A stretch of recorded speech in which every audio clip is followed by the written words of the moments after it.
Hey, I'm Dan, and this is Dan's Planes.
Moving on to the leading edge.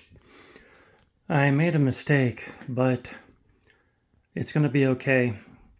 And if I wasn't a truth teller, I could just play it off as if I planned this, but I did not.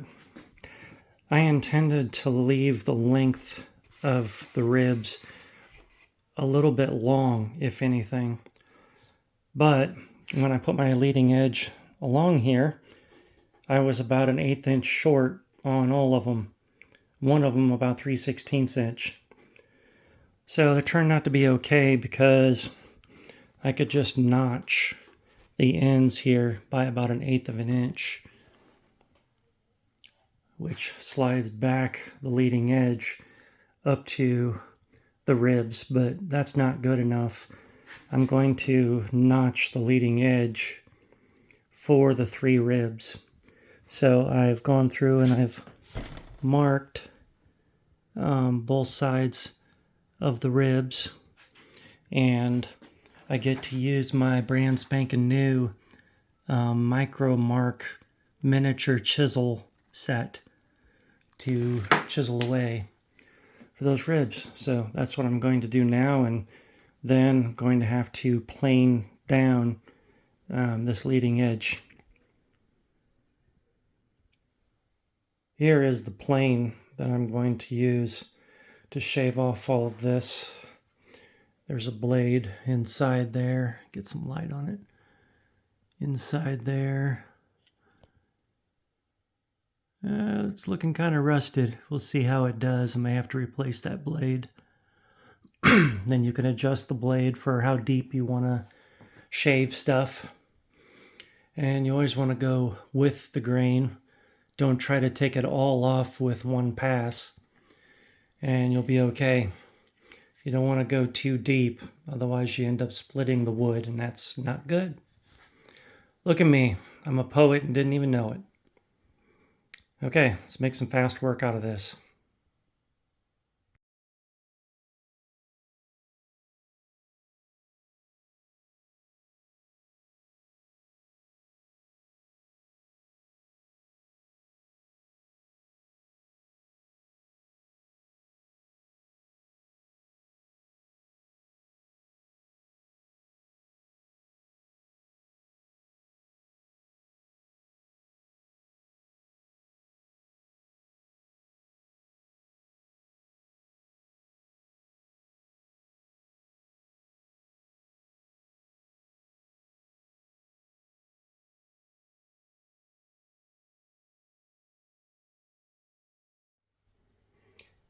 So here's the rough cut, and it took less time than it did to listen to a Pink Floyd song, so that wasn't bad at all. That's a rough cut. Next, I'm going to sand. I've got this sanding bar that has different shapes already etched into it, so I'm going to use this round shape, and I'm going to give it good sanding. This feels kind of like a medium grit. So that's what we're going to go with, and then I'll do some final sanding, probably with just the regular hand block sander. Let's see how this turns out. Here's after the final sanding. She turned out real nice. Got a little bit of gap to fill in here. By little, I mean, what is it? 1/16 of an inch or so? There you go. Now it's focused. Okay, now ran into the next oh yeah moment. And that is the leading edge has to account for the sheeting that's going to run across it.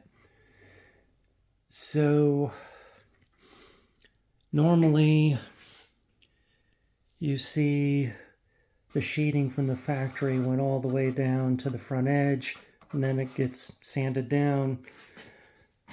Mine is not going to do that because I'd have to knock off an 1/8 inch off the entire top part of that. So I've got a piece of sheeting here, and as luck would have it, on the bottom wing that we're looking at, the ribs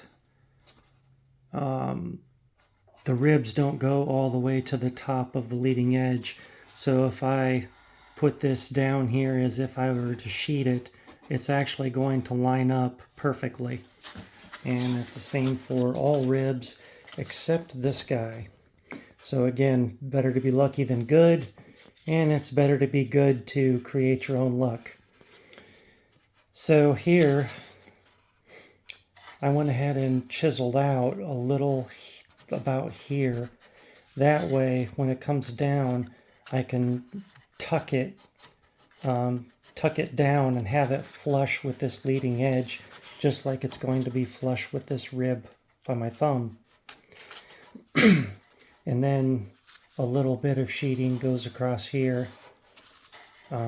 So that'll just conform as it moves this way. But all I had to do is chisel out a little bit.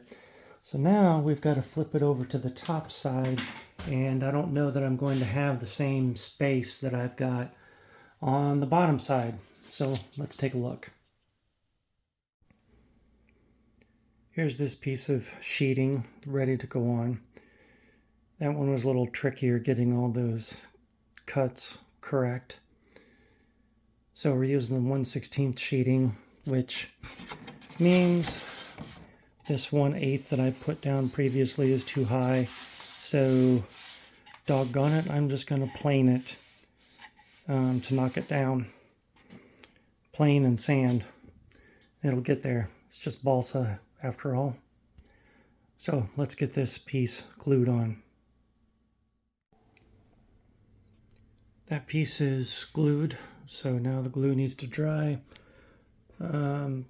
The ribs came in short here. An 1/8 inch sheeting would have matched it up perfectly, but now I'm using 1/16 inch, so now there's a lip made out of this leading edge. So once I'm done drying this glue, then I'm going to have to do some more forming to get that blended much better. So almost done with the rib repair. Okay, this episode's getting kind of long, so I'll give this update here. I've glued on the sheeting. When it curved down into the leading edge, it left about a 1/16 inch gap because my ribs were not tall enough. So I went ahead and put that sheeting on, and then I put another 1/16 inch sheet where it needed it, which started about here, went down to here to here. So I'll feather that into the leading edge, and then haven't decided if I'm going to just feather this into the wood or if I'm going to add some wood filler to then feather the filler. Don't say that fast. And I've still got to plane and sand this 1/8 inch I used when I should have used 1/16 inch. But it really did line up in some places to 1/8 inch, so easy mistake to make. So I think I'll leave this, maybe leave this as the last one. We'll see. Maybe I'll just do a finished one. Yeah, I might do that. Hold tight. All right, so I've sanded down my filler, my 1/16 sheet filler. If you notice, it goes kind of down at an angle here. What I was trying to accomplish is the different ribs were uneven by different amounts. But this rib was accurate because it wasn't broken. I didn't have to replace it. And this rib was accurate because of the same thing. So what I try to do is fill the lowest spot and gradually work it to where it would blend in to end up coming up to this rib right. So now, feeling over it like this, it feels like I'm accurate. And when I say accurate, there's a difference between accuracy and precision. So accuracy is putting an arrow on a target. Precision is hitting the bullseye. I'm not trying to hit the bullseye. I'm trying to be accurate and just get an arrow on the target, which I think I've done here. So that's already that's already done and blended and sanded.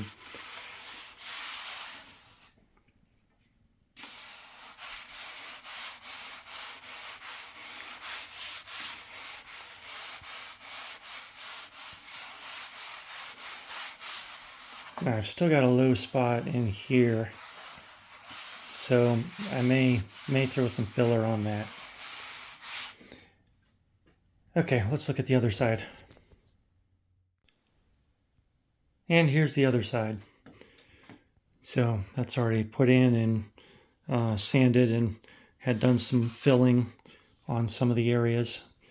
But she's all good now.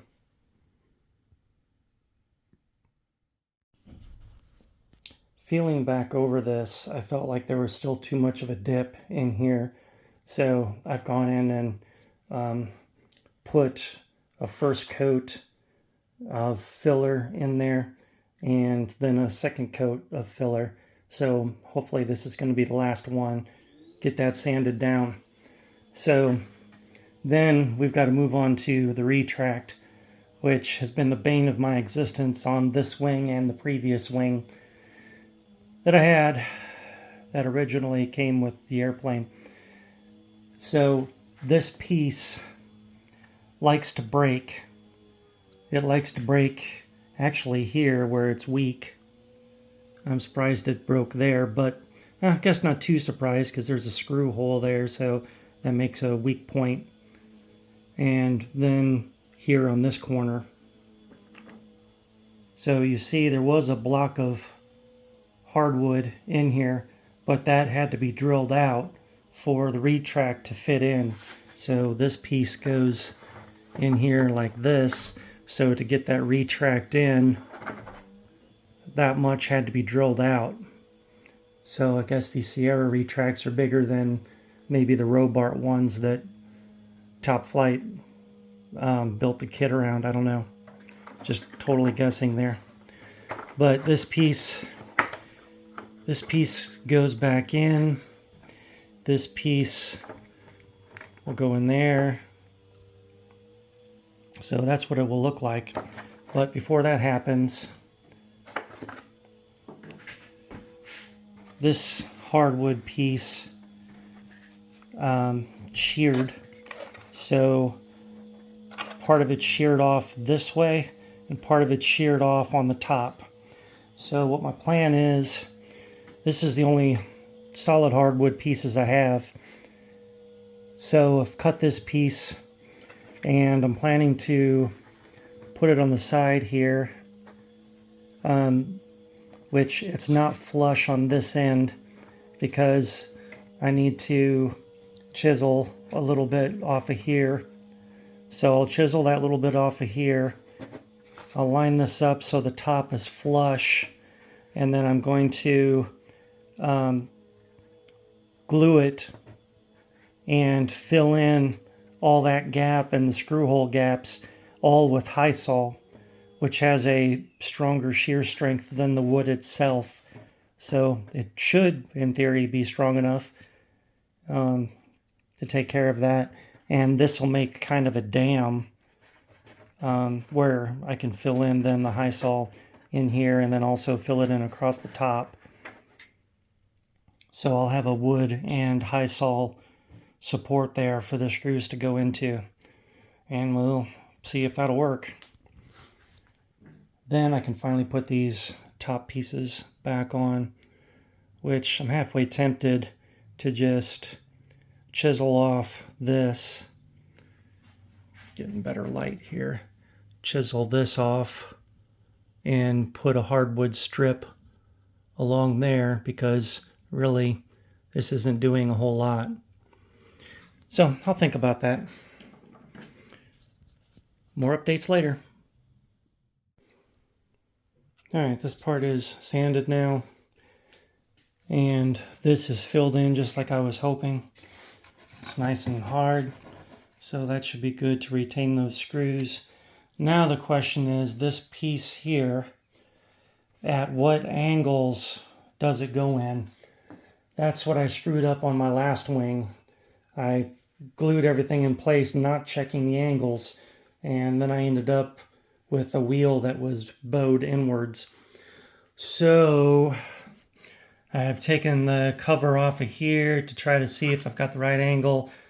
I think what I'm going to do is, even though this is loose, I'm going to screw this retract into here and then take a look at both of them and see how it's looking.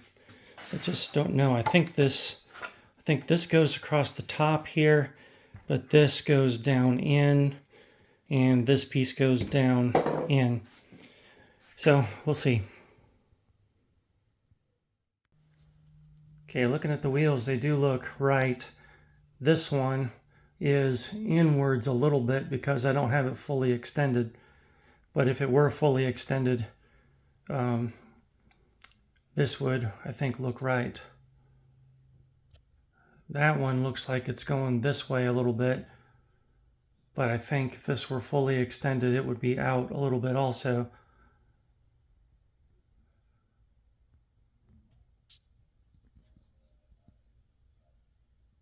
So I think this is going to be good.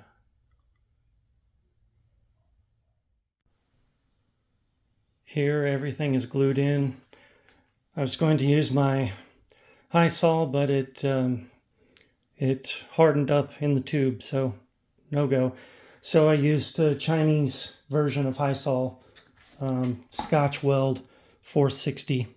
That's what I used to combine these two wing halves, and it seemed to do a great job there, so should be able to do a real strong job here. It's supposed to have the same tensile and shear strength as high sol, so we shall see.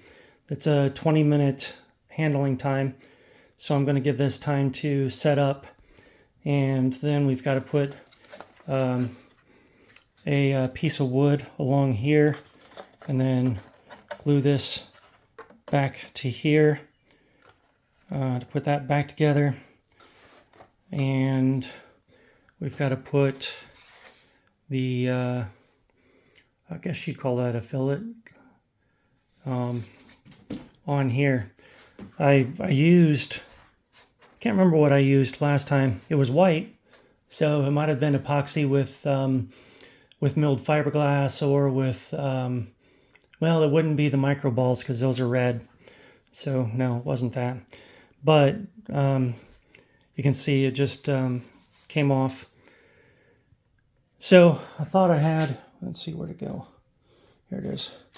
I thought I put enough in there that it would make kind of a gusset or a dam, and it did in some places, but then not in other places. So, have to reattach that bad boy, which I guess I could do now while I'm waiting on that. So I'll probably just use 15-minute epoxy on it, because I got to get around all this edge and then get it taped down. So we will try that. That piece is epoxied on now, so we'll let that cure. Also fixed over here. There are some gaps here where it broke off that, I don't know what that is, 3/16 by 3/16 rod in there. But that's okay, I've replaced it, so it's actually strong. But covering will cover that over, so we'll be fine. It's nice and strong though. And had to fix this crack, and then I had to put this piece in here. So just do a little bit of sanding. She'll be done, and then waiting on this to cure. I'm gonna have to re-drill these two holes, and I just got that on my finger. Okay, all good for now. We're really coming down close. After that cures, I don't think there will be any more sanding. I'm gonna do this now. So I think that means covering can go on next. This is exciting. Okay, we're ready to cover this bad boy. You'll always do covering on the bottom of the wing or bottom of the fuselage, bottom of the elevator and horizontal stab first. Then you do the tops. So this is the bottom. So what I'm going to do is take care of here and here in one piece. So it kind of trues that up. Then I'll do another square piece here just to true that up. Put a little piece here. So then I'll be left with a nice rectangular piece that will go on. That is the plan. I've had to cut away and re-glue some plywood here for the Retract cover. Got broken off. So that's taken care of. I need to throw a little bit of medium in there because you can see through gaps. So the thin is not really holding it in like it needs to. So we'll just throw some medium on there. Attention to detail. All right, I'll show it covered next. Here's the wing covered now.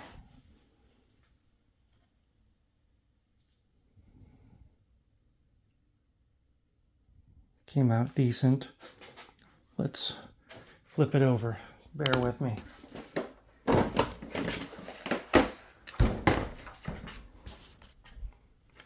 Okay, so I got to talk about this a little bit. First of all, my control horn on my aileron had broken off. Don't know how that happened through this thick plastic. I mean, it's crazy, but it did. So I had to replace that, and of course didn't have the exact same one, so had to fill in those holes and make new ones for the screws. No biggie.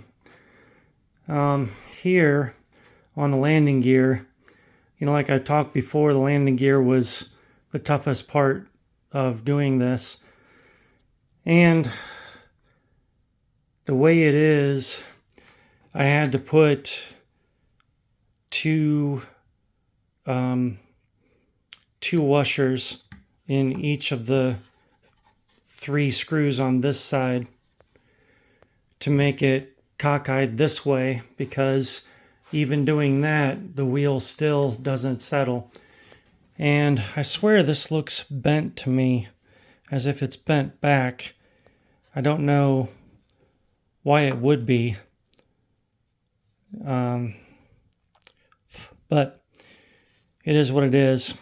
So that made this panel stick up more. But when you're flying, hopefully nobody will tell, and on the ground you can't see underneath. So that's that. So when it's flying, it's going to have one wheel kind of sticking down a little bit. But such is life. It's a hobby, and I'm not going for perfection. Just doing the best I can. So this was a rebuild that I did not want to do because I'm tired of fixing the wings and retracts on this P-51. And I've heard from enough other people now that they've also had their retracts break out pretty easily on their P-51 top flights, that I'm sure it's partly me, but I think it's partly the design of the ARF. So it's all fixed again. I don't know if I want to risk flying it again to go into more repairs, or if I just want to sell it and be done with it, because as I mentioned, P-51 is not my favorite plane. I just got it because it came with the trailer, and it was ready to fly, so I figured I'd give it a chance. But I just feel like they're overdone and not very unique, like an elliptical wing of a Spitfire, for example, or a bent wing of a Corsair or a Stuka. So it's not one of my favorite planes. So I'll decide whether I'm going to fly it or not. I probably will end up flying it because it's ready and here and set up on my radio. But I dragged my feet on doing the repair for a while. Also had to move my household, which took a while. So then I kicked myself in the butt to get going and forced myself to get through this so I could then move on to my new ARF, the Phoenix Spitfire. So that's probably what I'm going to tackle next. I was going to knock out my P-39 era Cobra, but I didn't get my landing gear that I ordered, or if I did, it went to my old house. I don't know. I'm trying to reach customer service, and of course getting no reply from China. So I don't know if I can even get retracts for it again. I guess I'll have to get the newer version of them. All right, so that concludes this this wing and retract rebuild. But I've now noticed that the control horn on my rudder ripped out of my rudder, and that could be, and I think it is, why I felt that I had no rudder after I landed, was giving full left rudder, and yet the airplane was going to the right and went into the right and hit the fence post, which is what caused this repair to be made. So I'm thinking that that rudder control horn ripped out during flight, because I had rudder control when I took off, but it was when I landed that I did not. So I've got to fix that yet. But at least this part's done. So thanks for watching if you've made it through this whole long video. And, give the thumbs up and subscribe and like and all that good stuff. If you want to support my projects, you can click on the Patreon link in the description. And I wish you the very best blue skies and good speed. Here's my top flight P-51. And here is the control horn that ripped out of the rudder. This is bent inwards. It's concave here, like something fell on, or like it hit up against something real hard. I don't know. I think the rudder being disconnected might have been why, when I landed, I was giving it full left rudder, but it kept going to the right and eventually hit a fence post, causing a wing and retract repair. And then I noticed this rudder repair, so that would make sense as to why I didn't have any rudder. It looks like there's a plywood plate here that broke, and that goes into a block of soft balsa. So some of these, it looks like the person who put it together put them in one position and then put them in another position because there's more than 4 holes here. So my thought is I will take this off and make a new plywood block. And right now I'm thinking I would use the Chinese knockoff Hysol, whatever that's called, to fill in holes and to glue the new plywood block onto there, then re-drill holes where they need to go and then cover it and put it back on. So I think that's going to be my plan of attack. First step is removing this thing and making a new block.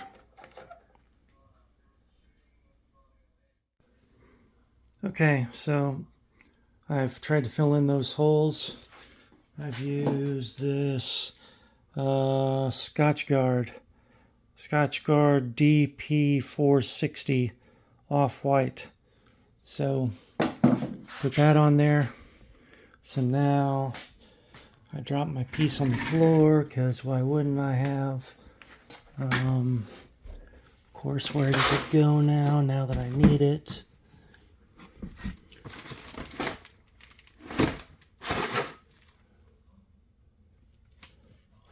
Really? Really? I'm not finding it? Okay, there it is. Okay, so this is the new piece I made. Okay, so here we're going to plop that into here, into there, move it all around a little bit. Okay, so that's in there. So now I need to scoop up this glue, let that cure, and then put black monocoat over it, and then re-drill the holes from my control horn. And we will be rocking in the free world. Okay, that's all for this one. Okay, there it is. So I don't know if I said this earlier in the video or not, but the original crash that happened was because my plane was going right after landing and I was giving it full left and it was just not turning. And it makes me wonder if this ripped out during flight because I seriously had full left and just kept going right. What's also weird is there's kind of a concave dent here, almost as if like a pole hit it, you know, like maybe a hanger rash or something. I don't know what I could have hit, but I do know Rudder was working on takeoff because I was definitely using it to keep it straight. But, oh well, that was the last of the items to fix, so unless I find something as I give this plane a once-over since it's been so long. So, as far as I'm concerned, this is complete, and I was going to end the video, and I told you to like and all that good stuff, so click on stuff if you want to. If you don't want to, that's okay. This is going to be the end of the video, unless I forget something. Blue skies and good speed to you all.